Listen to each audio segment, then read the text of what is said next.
नमस्कार, अरुणाचल समाचार में आपका स्वागत है। मैं हूं यारामता सिंह आंगू। आइए बुलेटिन में सबसे पहले देखते हैं मुख्य समाचार।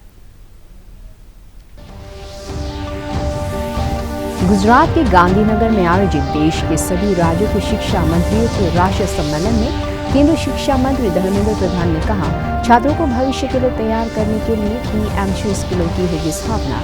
राष्ट्रीय शिक्षा नीति 2020 की प्रयोगशाला होंगे आधुनिक सुविधाओं से लैस पीएम श्री स्कूल। केंद्रीय गृह राज्य मंत्री नित्यानंद राय ने पुलिस संस्थाओं के राष्ट्रीय सेमिनार में कहा, देश भर की पुलिस को स्मार्ट पुलिसिंग की इनोवेटिव तौर तरीके अपनाने की जरूरत। केंद्रीय मंत्री ने कहा, पुलिस को सख्त होने के साथ संवेदनशील बनने की जरूरत।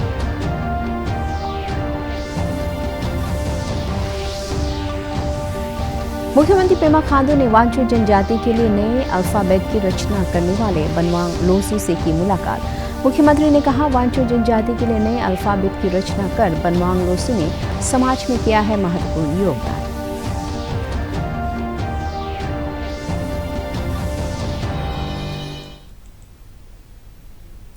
केंद्रीय शिक्षा मंत्री धर्मेंद्र प्रधान ने कहा है कि स्कूली शिक्षा एक ऐसी बुनियाद है जिसके बल पर भारत ज्ञान आधारित अर्थव्यवस्था बनेगा। गुजरात की राजधानी गांधीनगर में शिक्षा मंत्रियों के राष्ट्रीय सम्मेलन में श्री प्रधान ने कहा कि नई पीढ़ी को 21वीं सदी के ज्ञान और कौशल से वंचित नहीं किया जा सकता है। श्री प्रधान ने कहा कि छात्रों को भविष्य के लिए तैयार करने के लिए पीएम श्री स्कूलों की स्थापना की जाएगी। आधुनिक सुविधाओं से युक्त यह स्कूल राष्ट्रीय शिक्षा नीति 2020 की प्रयोगशाला होंगे। सरकार इन स्कूलों को आधुनिक बनाने के लिए राज्यों और केंद्र शासित प्रदेशों से सुझाव और राय मांगेगी। उन्होंने कहा कि सरकार राष्ट्रीय पाठ्यक्रम की रूपरेखा विकसित करने के लिए सभी हितधारकों की सक्रिय भागीदारी चाहती है। 2 दिवसीय सम्मेलन में केंद्रीय मंत्री और राज्य तथा केंद्र शासित प्रदेशों के शिक्षा मंत्री भाग ले रहे हैं। इस सम्मेलन में अरुणाचल प्रदेश के शिक्षा मंत्री तबा तेदिर भी हिस्सा ले रहे हैं। हम आगे बढ़े, अनेक प्रयास सभी ने किया। अब तक 75 साल में हम आज़ादी की 75 साल मना रहे हैं। आज़ादी की 75 साल में सभी राज्य सरकारों ने, सभी स्थानीय सरकारों ने, भारत सरकार ने अपने बुद्धि विवेक से शिक्षा को बढ़ाने के लिए प्रयास किया। मैं लेकिन एक प्रयास को एक लीप फ्रॉगिंग, एक बड़ी छलांग वाला प्रयास मैं मानता हूं। 2001 में तत्कालीन प्रधानमंत्री माननीय अटल बिहारी वाजपेयी जी ने सर्व शिक्षा अभियान को शुरू करते हुए देश की स्कूल और लर्निंग आउटकम और टीचर्स कैपेसिटी, टीचर्स नंबर, इस पे जोर देके भारत सरकार की थोड़ा हैंड होल्डिंग करके लंबी छलांग लगाई गई। उसके उपरांत राष्ट्रीय माध्यमिक शिक्षा रमसा भी चला। फिर समग्र शिक्षा अभियान के रूप में आज हम काम को आगे बढ़ा रहे हैं। फिर इस बीच में कोरोना भी पहुंची और इन दिनों में जिस रिपोर्ट के बारे में अभी आदरणीय हमारे सचिव महोदय उल्लेख कर रहे थे, न्यास के बारे में, उसकी पहले भी एक रिपोर्ट आई थी। एक स्वयंसेवी संगठन प्रथम ने एक परंपरा बनाई है आसर रिपोर्ट लाने के लिए। आसर रिपोर्ट भी देश के सामने है। मित्रों, में चुनौती को स्वीकार करते हुए हमारी देश की आर्थिक स्थिति, राज्य सरकारों की प्राथमिकता शिक्षा के प्रति, ये सबको आदर के साथ स्वीकार करते हुए चुनौतियों को भी स्वीकार करता हूं, हमारी सीमाओं को भी स्वीकार करता हूं।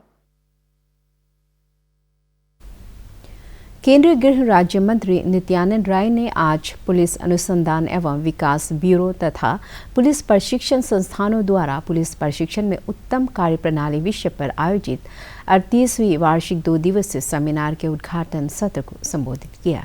अपने संबोधन में गृह राज्य मंत्री ने कहा कि प्रधानमंत्री नरेंद्र मोदी की संकल्पना के अनुसार स्मार्ट पुलिसिंग की इनोवेटिव तौर तरीकों को अपनाने की जरूरत है। उन्होंने कहा कि पुलिस को सख्त होने के साथ संवेदनशील और आधुनिक होने के साथ गतिशील भी होना चाहिए। केंद्रीय मंत्री ने कहा कि आंतरिक सुरक्षा की मजबूती और देश का विकास एक दूसरे से जुड़े हुए पहलू हैं। यदि आंतरिक सुरक्षा को मजबूत करना है तो पुलिस को आधुनिक और समय के साथ चलना पड़ेगा। पहल या सोच या उनकी हिदायत कहिए कि जो पुलिस दिन रात काम करती है, 24 घंटे की जिसके पास ड्यूटी होती है, पर्व हो, त्यौहार हो, कोई अशांति की बात आ जाए, लॉ एंड ऑर्डर की बात आ जाए, अगर कोई अपने फेस्टिवल को मनाने के लिए किसी चौराहे से गुजरता है तो पुलिस की भी वही ड्यूटी होती है। अगर कहीं मेला फंक्शन होता है, कोई उत्सव का बड़ा कार्यक्रम होता है तो पुलिस की भी वहाँ ड्यूटी होती है।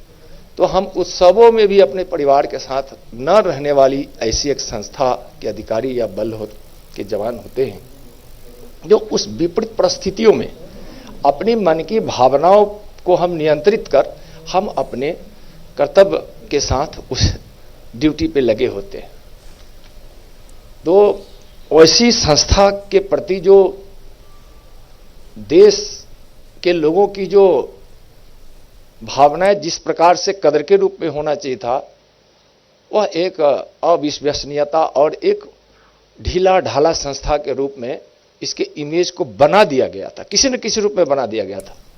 इसलिए कि हम तो या इसके महत्व को समझते नहीं थे, या समझते भी थे तो किसी न किसी कारण से इग्नोर कर देते थे।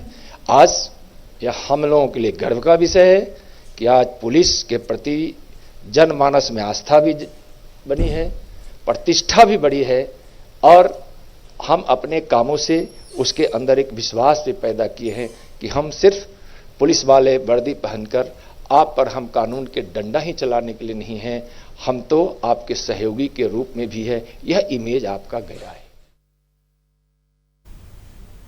मुख्यमंत्री पेमा खांडू ने आज ईटानगर स्थित अपने कार्यालय में वांचो जनजाति के लिए नए अल्फाबेट की रचना करने वाले बनवांग लोसु से मुलाकात की।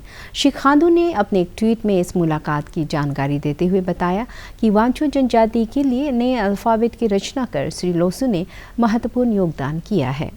मुख्यमंत्री ने कहा कि वांचो स्क्रिप्ट अरुणाचल में पहली और एकमात्र स्वतंत्र स्क्रिप्ट है। इस मुलाकात में श्री लोसु ने मुख्यमंत्री को कक्षा 1 से 5 तक की वांचो में प्रकाशित किताबें भी बांट की। अरुणाचल प्रदेश विधानसभा के स्पीकर पासांग दोरजी सोना ने बुधवार को राज्यपाल डॉक्टर बी.डी. मिश्रा से राजभवन में मुलाकात की। इस दौरान उन्होंने राष्ट्रीय सुरक्षा और राज्य के विकास परियोजनाओं पर चर्चा की। राज्यपाल ने शियोमी जिले के मेजुका में एडवांस लैंडिंग ग्राउंड को लेकर स्पीकर और स्थानीय विधायक श्री सोना से चर्चा की। उन्होंने भारतीय वायुसेना के लिए हाई एल्टीट्यूड फायरिंग रेंज के महत्व पर भी जोर दिया। राज्यपाल ने पिछले दिनों ईटानगर में Commonwealth parliamentary association India region zone 3 conference के सफल संचालन के लिए विधानसभा अध्यक्ष श्री सोना को बधाई दी। भारतीय जनता पार्टी के अरुणाचल प्रदेश इकाई ने केंद्र की नरेंद्र मोदी सरकार के 8 साल पूरे होने के उपलक्ष्य में आज एक संवाददाता सम्मेलन कर केंद्र सरकार की विभिन्न योजनाओं और कार्यक्रमों की सराहना की। पार्टी नेताओं ने कहा कि मोदी सरकार के 8 साल सेवा, सुशासन और गरीब कल्याण को समर्पित रहे हैं। भाजपा प्रवक्ता तेची नीचा ने जम्मू कश्मीर से धारा 370 हटाने सहित केंद्र की कई जन कल्याणकारी योजनाओं की तारीफ की। We are not over here to celebrate the 8-year achievement of Modi government. Basically, we are not here to celebrate his popularity, and it is, of course, we must also celebrate at the same time why Modi has become popular, why India has become popular with the Prime Minister. This is a time to celebrate, and this is a time to interact. It is not, I personally feel it is not a time to pinpoint small issues over here and confuse ourselves today. Basically, I would like to discuss some important points with all of you. जैसे कि देखिए आपका जो abrogation of Article 370. Let us discuss all this. This is one of the greatest achievements that India, a country like India can have. विश्व दूध दिवस के अवसर पर लोअर दिबांग वैली जिले के कृषि विज्ञान केंद्र द्वारा जिया गांव में डेयरी फार्मिंग के उत्पादन और प्रबंधन पर एक प्रशिक्षण कार्यक्रम आयोजित किया गया। इस प्रशिक्षण कार्यक्रम में 2 दर्जन से अधिक डेयरी किसानों को आर्थिक विकास और रोजगार सृजन में डेयरी क्षेत्र की भूमिका के बारे में जागरूक किया गया। केंद्र की नरेंद्र मोदी सरकार ने पिछले 8 सालों में देश के सांस्कृतिक धरोहरों के संरक्षण के लिए कई अहम कदम उठाए हैं। इनमें उत्तराखंड के केदारनाथ और वाराणसी के विश्वनाथ कॉरिडोर के निर्माण कार्य उल्लेखनीय रहे हैं। पेश है एक रिपोर्ट।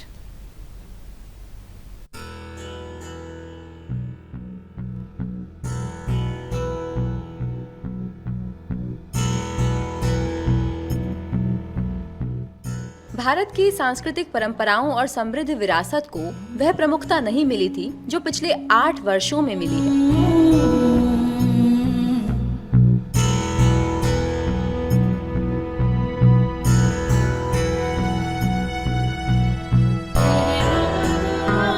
दो 2014 में इसमें तब बदलाव आया जब देश के प्रधानमंत्री नरेंद्र मोदी के नेतृत्व में एक ऐसी सरकार आई जिसे देश की समृद्ध सभ्यता पर गर्व रहा है और जो सांस्कृतिक विरासत को उसकी समुचित पहचान दिलाने में जी जान से जुटी है। मोदी सरकार देश की समृद्ध संस्कृति को लेकर बेहद जागरूक है और यही वजह है कि देश की विरासत के संरक्षण के लिए कई महत्वपूर्ण कदम उठाए जा रहे हैं।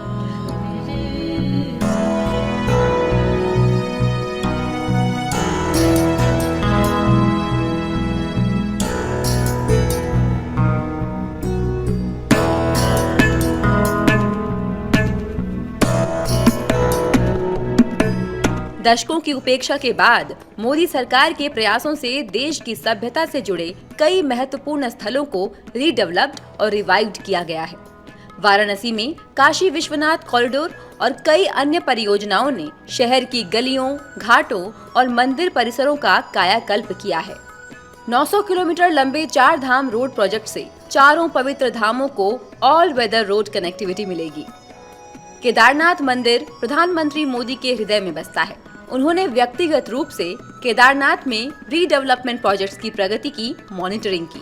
प्रधानमंत्री मोदी ने केदारनाथ परिसर में आदि शंकराचार्य की नई प्रतिमा का अनावरण किया, जो सिविलाइजेशनल और कल्चरल यूनिटी की शाश्वत प्रतीक बनी रहेगी। प्रधानमंत्री मोदी ने अगस्त 2020 में अयोध्या में राम मंदिर निर्माण के लिए भूमि पूजन किया। ये मॉडर्न इंडिया के इतिहास में मेमोरेबल मोमेंट बन चुका है। देश की खोई हुई विरासत को वापस लाना मोदी सरकार की प्राथमिकता रही है। सदियों से अनगिनत बेशकीमती कलाकृतियां चोरी होती रही और उन्हें तस्करी कर दूसरे देशों में ले जाया गया। इनमें से कुछ सांस्कृतिक और धार्मिक रूप से काफी महत्वपूर्ण हैं। मोदी सरकार ने ब्रिंगिंग बैक आवर गॉड्स के लिए आगे बढ़कर काम किया। कई विदेशी दौरों पर प्रधानमंत्री मोदी ने ग्लोबल लीडर्स और मल्टीलेटरल इंस्टीट्यूशन से इस पर चर्चा की। इसी का परिणाम है कि आज कई देश चोरी हुए आर्टिफैक्ट्स और एंटीक्स की वापसी के लिए स्वयं भारत से संपर्क साध रहे हैं। भारत के इस प्रयास का असर है कि अफ्रीका सहित दुनिया के कई अन्य देश भी इस दिशा में प्रेरित हुए हैं।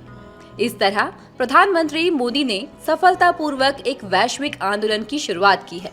मोदी सरकार ने राष्ट्र निर्माताओं को विशेष पहचान दिलाने के लिए व्यापक प्रयास किए हैं। गुजरात में दुनिया की सबसे बड़ी प्रतिमा स्टैच्यू ऑफ यूनिटी ने न केवल केवड़िया को वैश्विक पर्यटन मानचित्र पर ला दिया, बल्कि राष्ट्रीय एकता को सुनिश्चित करने वाले महान विभूति को याद करने के लिए इस स्थान को भी पहचान दी है। भारत का शानदार स्वाधीनता संघर्ष आधुनिक विश्व के महानतम संघर्षों में से एक है।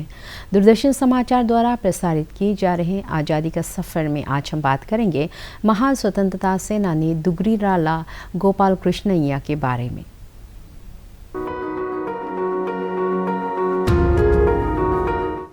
आज की कड़ी में हम स्वतंत्रता सेनानी दुग्गीराला गोपाल कृष्णैया का स्मरण कर रहे हैं।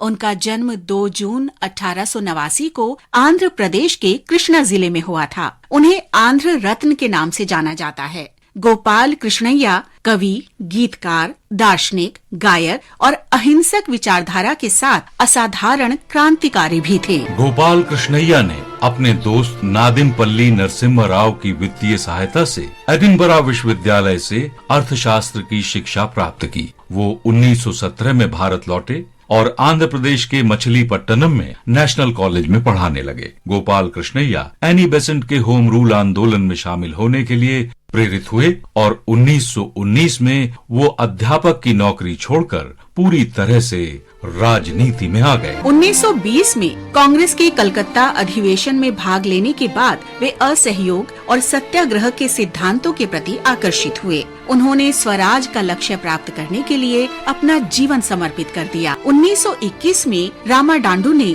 विजयवाड़ा में कांग्रेस के अधिवेशन के आयोजन में प्रमुख भूमिका निभाई। गोपाल कृष्णैया को असहयोग आंदोलन के समय चिराला में कर विरोधी सत्याग्रह का नेतृत्व करने के लिए जाना जाता है। जनवरी 1921 में जब चिराला के निवासियों ने कर का भुगतान नहीं करने का निर्णय लिया तो अंग्रेजों ने गिरफ्तारी और मुकदमे चलाकर और अनेक प्रदर्शनकारियों को जेल की सजा सुनाकर आंदोलन को कुचल दिया। 10 जून 1928 को 39 बरस की उम्र में गोपाल कृष्णैया का निधन हो गया। अरुणाचल समाचार के आज के अंक में इतना ही। जाने से पहले आप सभी से अनुरोध है कि कोविड-19 के दिशा निर्देशों का पालन करें, हमेशा मास्क लगाएं, बार बार हाथ धोएं और सोशल डिस्टेंसिंग के नियमों को मानें। कोरोना महामारी से बचाव के लिए आपका वैक्सीन लगवाना भी जरूरी है। अगर आप वैक्सीन लगवाने के पात्र हैं तो जरूर लगवाएं। हम कल फिर हाजिर होंगे अरुणाचल और देश दुनिया की खबरों के साथ। चलते आपको बता दें कि आप अरुणाचल समाचार हमारे YouTube channel DD news Arunachal पर भी देख सकते हैं। देखते रहिए अरुण प्रभा। नमस्कार।